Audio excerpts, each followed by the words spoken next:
High above the clouds, nestled deep in the Garhwal Himalayas, there lies a place that defies logic. A lake frozen in time.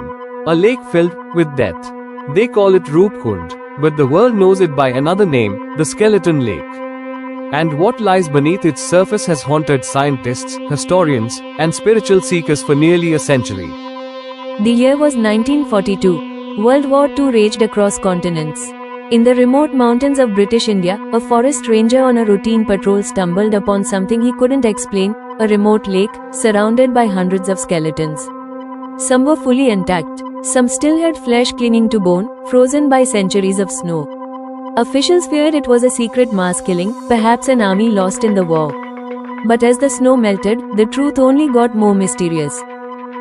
Roopkund sits 5,000 meters above sea level. Surrounded by peaks and glaciers, it's unreachable for most of the year. Yet somehow, hundreds of people, men, women, and even children, had died here. No signs of weapons.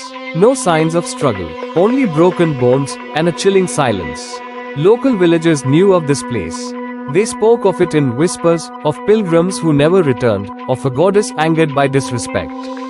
To them, Roopkund was cursed. A place where the dead never slept. For decades, the mystery remained unsolved, until a team of international scientists arrived in 2019, and what they found changed everything. Through DNA analysis, researchers discovered that the remains weren't from a single event or era. Instead, they came from two distinct groups, separated by over 1,000 years.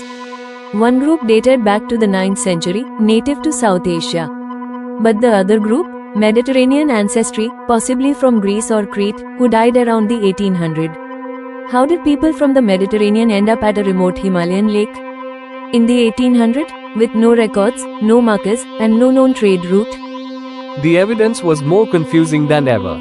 So, what really happened at Roopkund? Theory 1: The Hailstorm Massacre. Forensic studies showed many skulls had round fractures, blunt force trauma. But no other bone injuries. Scientists proposed a freak natural event. A violent hailstorm, with ice balls the size of cricket balls. Trapped in the open, with no shelter, the entire group perished instantly. Theory 2: The Cursed Pilgrimage. Local folklore tells of a royal family traveling to Nanda Devi's temple. They danced.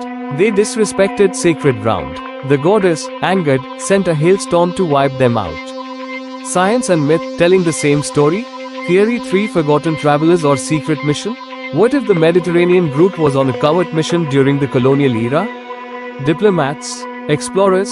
Secret agents? No official records of their passage exist.